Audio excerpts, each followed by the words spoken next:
না চাচি গো, আজকাল থেকে গো আমার কে রাতের বেলায় ঘুম পড়াইয়া দিবে?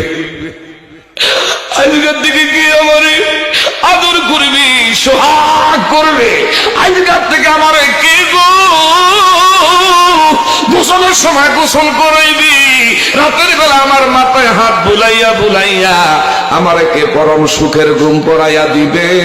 চাচি আম্মারা ডেকে বলে, ও ভাতিজা, আল্লাহ নবী গো আপনি কাঁদেন না, যদি আপনার মা নাই আজকে থেকে আমি চাচি আম্মা আপনার মা হইয়া গেল। আর একটু জোরে করল আল্লাহু আকবার।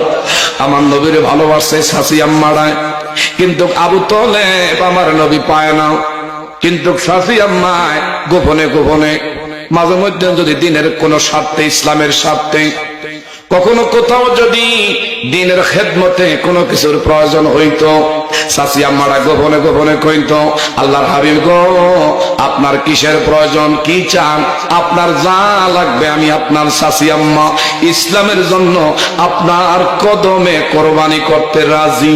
এমনকি চাচা আমার ভাইরা দুম্বার ফলের থেকে দুম্বা নিয়ে আসতো, ওটের ফলের থেকে ওট আনতো, আইনা আমার নবীর হাতে দেয়া বলতো, আপনি মক্কায় যান, যদি বাজারে বিক্রি করা লাগে বিক্রি করা টাকা দিয়া ইসলামের সাথে আপনি কোরবানি করবেন, খেদমত করবেন।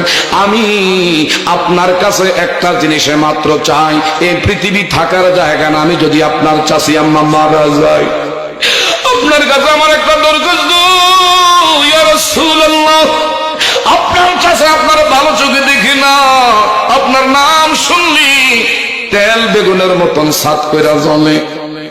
ইয়া রাসূলুল্লাহ, আমি যদি মারা যাই, আমার যখন কবরস্থ করবে, আমার কবরের পাশে গিয়া গিয়া আপনি নবী একটু দাঁড়াইয়া জিয়ারত করবেন নি? এই যদি আমার নবীর এমন ভালোবাসছে, আমার নবীজি খুশি হয়ে গেছে। চাচি গো,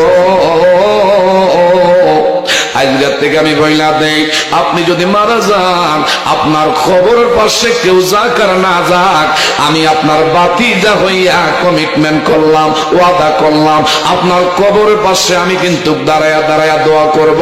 আপন চাচা হইয়া আমার নবী চিনে নাই, চাচি হইয়া আমার নবী চিনতে পেরেছে, বলেন মারহাবা।